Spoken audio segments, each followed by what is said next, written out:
चलिए और उज्जैन आपको लिए चलेंगे। सीएम डॉक्टर मोहन यादव इस वक्त अंतर्राष्ट्रीय परीक्षण के लिए प्रधानाध्यापक प्रचार अधिकारी के प्रथम दल सिंगापुर रवाना हुए। CM doctor Mohan Yadav video conferencing के जरिए फ्लैग ऑफ कर रवाना होने की तस्वीरें आप तक हम पहुंचा रहे हैं। जय श्री महाकाल। हम सबका सौभाग्य है यशस्वी प्रधानमंत्री श्रीमान नरेंद्र मोदी जी द्वारा हमारे स्कूल शिक्षा के चयनित प्राध्यापकों का शिक्षकों का प्रशिक्षण करने के लिए देश भर के सभी राज्यों में 6 राज्य हैं, जिसमें मध्य प्रदेश भी एक है, जहां हम 21वीं century teaching and learning skills in classroom विषय प्रशिक्षण हेतु लोक सेवकों का प्रिंसिपल एकेडमी सिंगापुर में शैक्षणिक भ्रमण का ये मौका दिया है। यशस्वी प्रधानमंत्री के मन में ये स्पष्ट कल्पना है कि हमारे यद्यपि पूरे देश के अंदर ही शैक्षणिक वातावरण गुणवत्तापूर्ण हो, हमारी अपनी पूरी शिक्षा की प्रणाली में कहीं न कहीं जो बीच की कमियां थी उन सारी चीज़ों से अपने आप को मजबूत करते हुए जो कमियां उनको दूर करते हुए मजबूतियों के बीच मजबूत इरादों के साथ हम सब अपने शैक्षणिक गुणवत्ता के वातावरण में मध्य प्रदेश को भी बेहतर से बेहतर स्थिति में लाएं।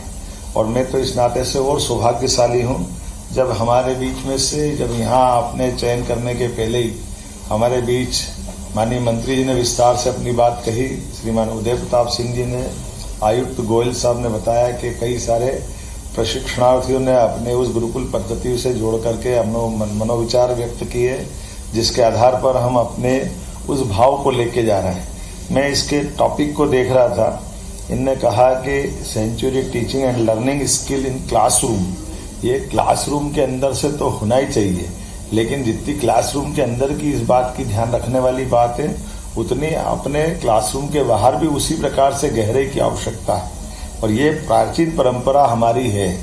इस परंपरा के आधार पर पुस्तकों के ज्ञान के साथ साथ हमारे वर्तमान के दौर में नैतिक मूल्यों के साथ जो गुणवत्तापूर्ण शिक्षा की बात कही जा रही है, इसी आधार पर दुनिया में भारत की एक विशेष पहचान है।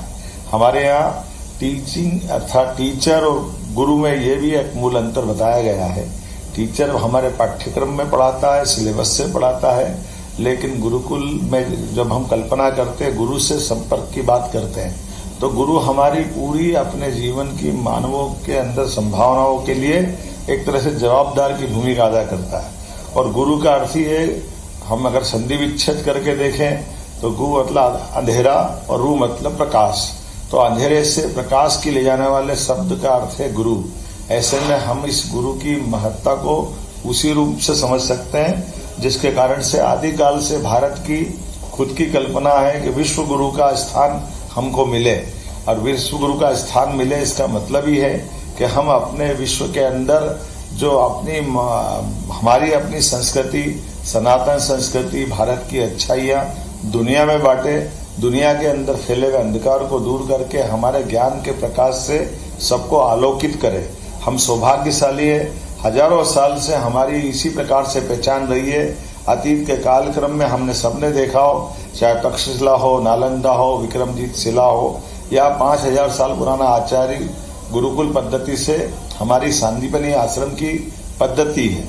मैं उम्मीद करता हूं कि आप कभी इस दृष्टिकोण से भी देखिए कि हमारे बीच में से विश्वामित्र ने भगवान राम और कृष्ण को, यद्यपि बहुत चक्रवर्ती सम्राट थे दशरथ भी, उनके शासन की सारी व्यवस्था सुव्यवस्था में जानी जाती थी, लेकिन कहीं न कहीं जो कठिनाइयां थी कि बगल के जंगल के अंदर जब अत्याचार हो रहे, राक्षसों ने आतंक का माहौल बनाया, ऐसे में आचार्य ने गुरुकुल के एक अपने आचार्य खुद आकर के विश्वामित्र केवल अपने शिष्यों के नाते से अपने शिष्य का चयन करते हैं एक तरह से, और उनको ये अवसर देते हैं। अब ये हमारे लिए एक चुनौती भी है बात को समझने की, इस तरीके से भी इस पे ध्यान जाएगा कि भगवान राम और लक्ष्मण वो बाल रूप में है, लेकिन सामर्थ्यशाली साम्राज्य के समर्थशाली अफसर भी है, समर्थ सेना भी है, लेकिन उसमें संभावना के दोनों के बीच में अगर तुलना करने का मौका मिला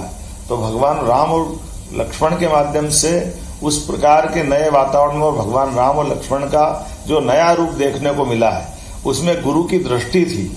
ये जो गुरु की दृष्टि अपने शिष्यों को पहचानने की है, यही हमारी मूल शिक्षा का आधार है।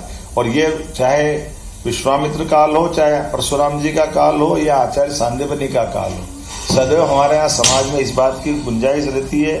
और मैं अगर अपनी सरकार के नाते से बात करूंगा तो आपको ये जो मौका मिला 3 दिन के प्रशिक्षण का, और खास करके 1 दिवस आपने सिंगापुर के स्कूलों का अध्ययन करने के लिए भी आपने इसमें जो प्लान किया है, निश्चित रूप से आप अपनी अच्छाइयों को भी बांटेंगे और वहाँ की अच्छाइयों को सीखेंगे।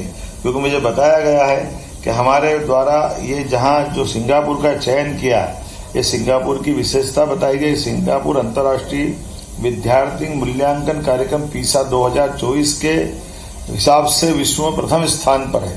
तो जो उनकी अच्छाइयाँ उनको भी सीखें और हमारी अच्छाइयों को भी भूलें नहीं। लेकिन कुल मिलाकर के लोक सेवकों के मॉडल डाइट एंड उत्कृष्ट परीक्षा परिणाम वाली उच्च और उच्चतर माध्यमिक शालाओं के प्राचार्य, प्राथमिक एवं माध्यमिक शालाओं के प्रधानाध्यापकों का चयन जो किया गया है, ये सब प्रकार से समग्र रूप से सोच के किया होगा। इसलिए आपकी यात्रा निश्चित रूप से ये शुभकारी होगी, प्रदेश के लिए लाभकारी होगी और आपके जीवन में भी उल्लेखनीय एक अलग प्रकार के अनुभव वाली होगी। मैं आज के इस अवसर पर खासकर शिक्षा प्रणाली सिंगापुर का अध्ययन और अवलोकन करने में आपकी दृष्टि हमारे राज्य को लाभान्वित करेगी। यात्रा के माध्यम से मध्य प्रदेश की गुणवत्ता और तकनीकी शिक्षा में भी उन्नति होगी, ये मान के चलता हूँ। हमारे प्रदेश के लिए भी हमारा संकल्प है कि ये मॉडल राज्य के रूप में उभर के सामने आए राज्य में। इसलिए टास्क फोर्स का चयन किया गया है और उनके मार्गदर्शन में अलग अलग प्रकार के अनुभव को समेकित रूप से जोड़ते हुए शिक्षा में नवाचार और सुधार दोनों तरफ हमारा ध्यान भी है। आपके अंतर्राष्ट्रीय अनुभव का लाभ भी इसी व्यवस्था को मिलेगा। जनहित में इस यात्रा के प्रति मैं मान के चलता हूँ, सरकार के मुखिया होने के नाते से आपके प्रत्येक क्षण का उपयोग आप देश और समाज के हित में करते हुए इसका लाभ राज्य को भी दिलाएंगे, यही मेरी शुभकामना है। उम्मीद करता हूं कि आपकी सक्रिय भागीदारी भी उस पूरे प्रशिक्षण के वाले कार्यक्रम में होगी, जिसके माध्यम से भारत की और प्रदेश की एक विशेष पहचान बनेगी। मेरी अपनी ओर से समूची यात्रा के प्रति शुभकामना। बधाई।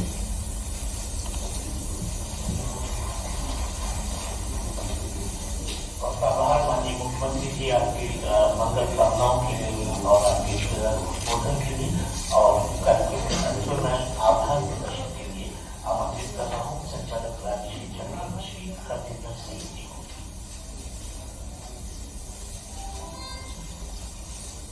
माननीय मुख्यमंत्री मध्य प्रदेश शासन विभाग की ओर से हम हृदय की गहराई से आपका धन्यवाद करना चाहते हैं कि आपने व्यस्तम समय में से इस कार्यक्रम के लिए समय दिया और जो आपकी मध्य प्रदेश की शिक्षा व्यवस्था को सुधारने के लिए विजन है उसके लिए हम आपको आश्वस्त करना चाहते हैं कि हम लोग इस उद्देश्यों की पूर्ति के लिए सिंगापुर जा रहे हैं। उसमें ये हमारे जितने प्रतिभागी यहाँ से जा रहे हैं कि वापस आके एक चेंज एजेंट और एक एक्सपर्ट और मास्टर ट्रेनर के तौर पर विकसित होंगे। मैं अपने स्कूल शिक्षा मंत्री मध्य प्रदेश शासन का भी धन्यवाद करना चाहता हूँ, जिनके मार्गदर्शन में हम लोग विभाग में निरंतर नए कुछ जो इनिशिएटिव ले रहे हैं, उसमें हमारे माननीय मंत्री जी का भी धन्यवाद करना चाहता हूँ। हमारे स्कूल शिक्षा विभाग के सचिव महोदय के नेतृत्व में विभाग आगे बढ़ रहा है और हमारे जो आज के प्रोग्राम में प्रतिभागी शामिल हुए हैं उनको आने वाली यात्रा के लिए बहुत बहुत शुभकामनाएं देना चाहता हूँ। धन्यवाद।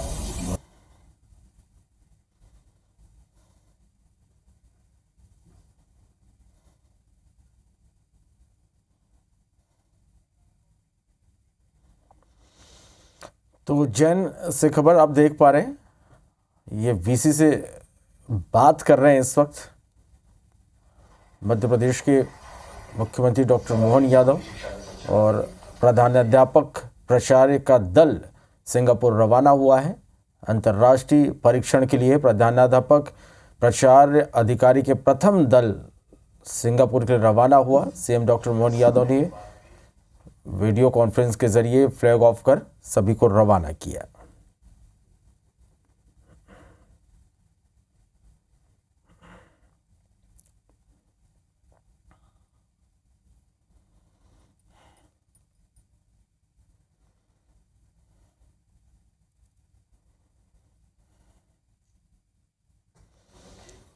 तो ये लाइव तस्वीरें आप देख पा रहे हैं उज्जैन से प्रधानाध्यापक प्राचार्य के दल का दल सिंगापुर के लिए रवाना हो चुका है। अंतर्राष्ट्रीय परीक्षण के लिए ये दल रवाना हुआ है। इसमें प्रधानाध्यापक प्राचार्य अधिकारी के प्रथम दल सिंगापुर के लिए रवाना हो चुका है। सीएम डॉक्टर मोहन यादव ने वीडियो कॉन्फ्रेंस के जरिए फ्लैग ऑफ कर इन सभी को रवाना किया है।